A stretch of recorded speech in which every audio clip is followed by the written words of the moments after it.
These bastards ran him over in the parking lot. I got a license plate number. Earlier we've been doing CPR for a while.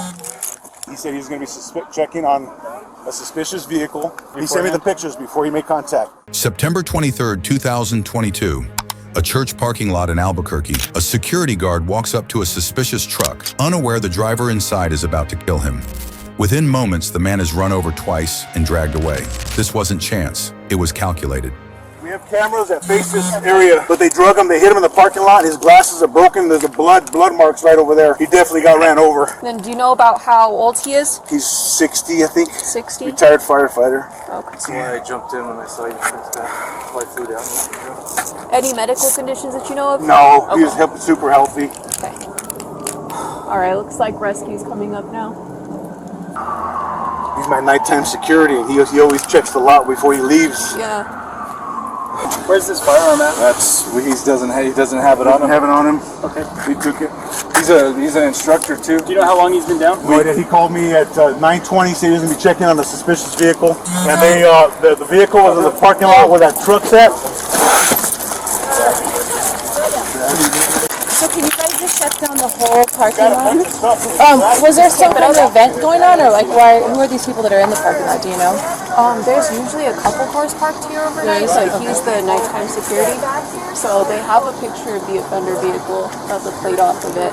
Okay. If you want to switch me, I guess we need to shut down the parking lot. Yeah. Okay. They just need the light on them. All right, I'll shine The light. truck in the parking lot is his. Okay. Yeah, of course. He's got a bunch of stuff. His glasses are in the middle of the walkway there behind Yeah, you. I see that. Officers later learned the victim, identified as Daniel Bourne, had gone to check on what he believed was a suspicious vehicle.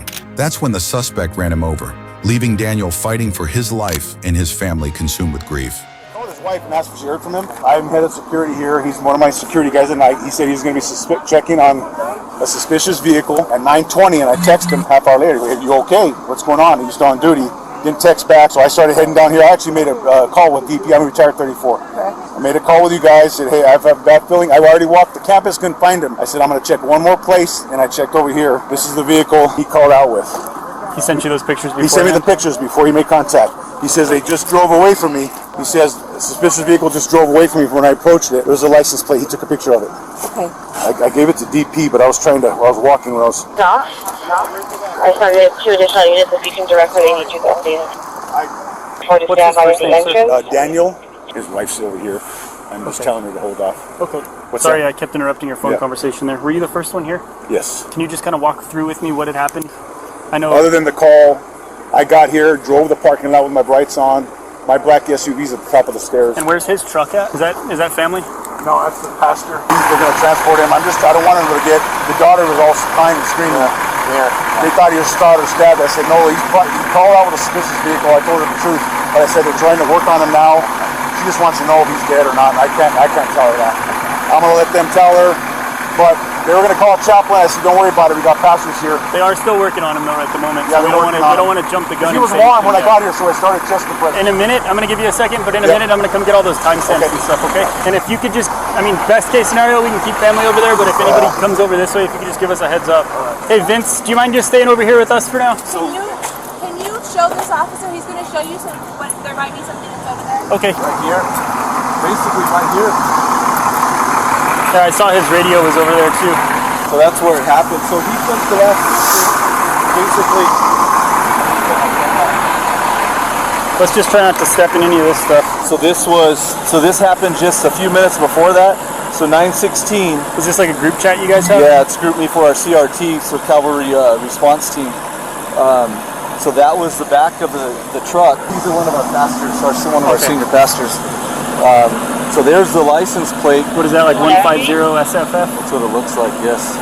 And then the last one he sent out, that was earlier today, that wasn't him. So that was sitting under the fire right truck? there, right where this oil, this transmission, whatever. Let's go see what's on the other side here. At Academy Parkway, that's where the phone is being tracked. I need you to send 3 units that way. And did you get here right around the same time as Vince? Vince beat me by about 3 minutes.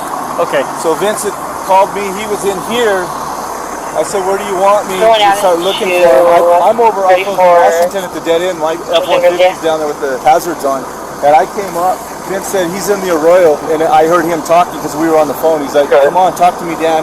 He goes, I just found him, Doug, where you at? And I came up the Arroyo. I ran up the Arroyo, and then that's when we found him. Okay. Yeah, like I said, that was the last spot right there. Are you able to... I'm sorry? 10224? Yeah, Tristan?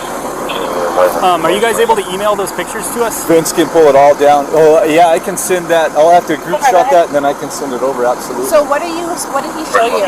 So this oil track right here looks like it's probably from the truck in question, so we'll need to get all these ambulances moved when they're done. Okay, so we have this guy's 49. Yeah, we've got everybody identified, so we need to get everybody... We have these two identified. Yes. Okay, so I need to get them this way, and I need you to go with him to the family. The family's tracking his phone. Okay. And his phone... Just so you guys know, there's about 20 or so homeless living in tents down this arroyo, straight down about half a mile. Both of the arroyos come in, and there's a bunch of cottonwood trees, and that's where his phone is pinging right now. Don't send it Can I out. see that That's the truck. You need the license plate or that one? No, I need the license plate. Yeah. And his gun is I'm sorry? I think it's a Smith 9mm that they took off his body. Like a full size? Yeah, he has a holster in full It's all size. gone, yeah. His cuffs are gone too. Okay. Alright, so here we go. So, end of the pavement right here, where those cottonwoods are at. That's it, right there. You can get there from Washington Street, basically right here, or, I don't know if there's another pathway to get there. Here's the main arroyo. I don't think I've walked it before, and Washington is kind of the only path, but you have to cross over to the arroyo. Nobody down here now? And you say it hasn't moved, right? It has not moved since 10/16. Okay. It's like this phone booth with a big black. 201 Adam to Henry 224. What kind of phone is that? Samsung Galaxy Samsung S20 5e. Do you mind if I hold it for a second? Do you have the mail's name? Yes, sir.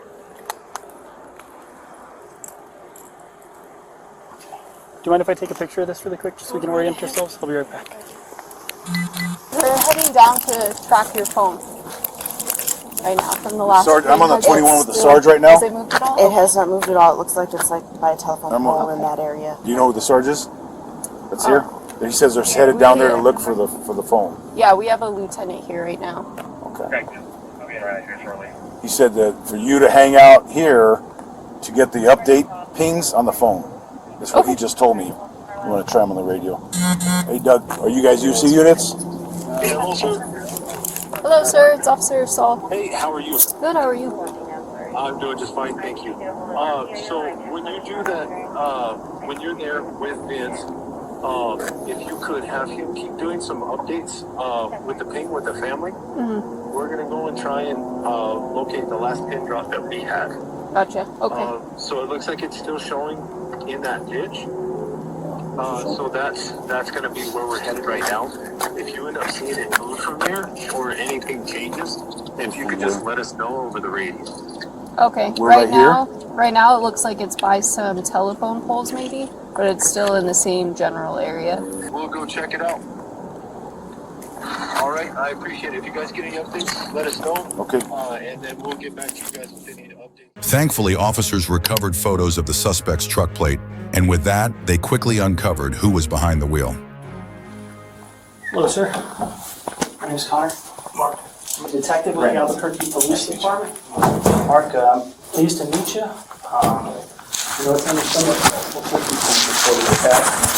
I know that you probably have a ton of questions for me. I want to be able to kind of fill you in on some stuff. Yeah. And I have questions for you too, okay? I definitely want to talk to you, okay? Right now, since you're in handcuffs, you're at the police station, you're detained, we're in reference to an investigation, and I'm going to ask you questions. What that means is I need to make you aware of certain rights that you have. Okay? These rights are called your Miranda rights. I don't know if you've heard them before, maybe you heard them in the movies, but all it is constitutional protections that you have. Okay?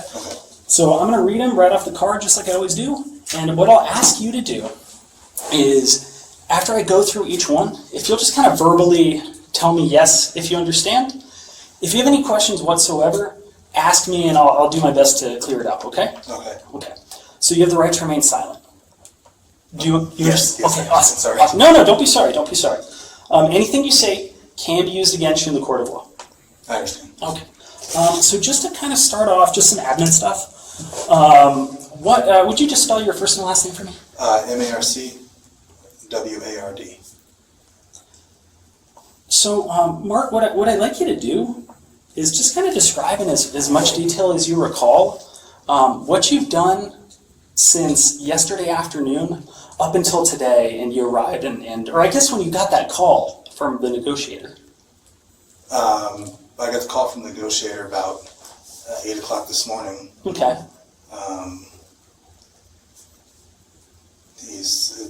He was under the impression that I was at home because my family wasn't aware that I'd left yet. Gotcha. And, they didn't want any issues. He asked me to come outside and was like, well, I can't do that. I was on my way to do an exchange to have my kids today. I went to get some breakfast beforehand. I just left earlier than normal. Usually at a 10 o'clock visit, I usually leave around 8:30, but I left around. It was before 6 because I was waiting for the 6 for the McDonald's breakfast to start. Oh, right. Am I being placed under arrest? Is this? I don't know what the definition between detain and arrest. If there's a difference. So right now there's a difference, right? Okay. So when you're under arrest, that means that you're charged with something. Okay. A detention is something that happens while an investigation is being conducted. Okay. So right now you're not under arrest. You're being detained, and what that means is that you're not free until we determine that you're no longer being detained. So during the course of our investigation. So you said you left before 6 in the morning? Yeah. I want to say it was close to 5, but I can't remember the exact time. Okay. And then you had to wait at McDonald's, did you say? I didn't wait. I just knew. I knew they start serving breakfast at 6. So did you make it to McDonald's? No.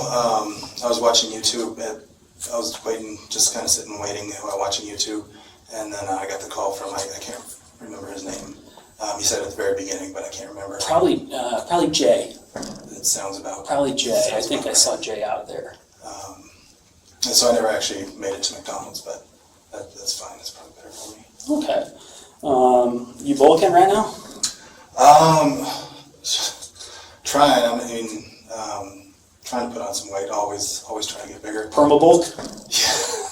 So then Jay had given you a call. Mm-hmm. And then you had that conversation, you headed over. Yeah, I was under the impression that I would be interviewed there, not here, but I guess things changed.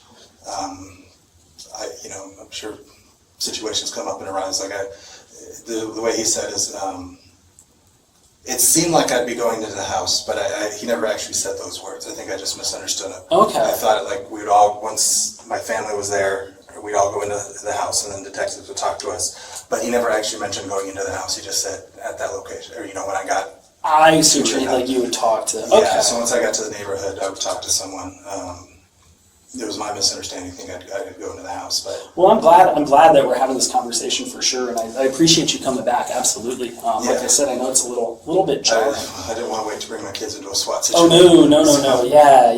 They don't. Yeah. So, did you do anything else before you woke up this morning? Or after you woke up this morning, I'm sorry? One of the things that we're gonna do, before you leave today, is we're gonna petition for a search warrant for some of your body standards, okay? So that means a DNA. Okay. So like a mouth swab. Okay. Fingerprints. Okay. So what that means is we can walk you to the restroom. You can't wash your hands. Okay. You're not permitted to do that, okay? So what we'll do is we'll take a walk. The bathroom's kind of right around the corner. Okay. And we'll just kind of all go down there together. Okay. Okay. Mark Ward didn't just commit a crime. He carried out an execution in cold blood. The court agreed, convicting him of first-degree murder, tampering with evidence, concealing a body.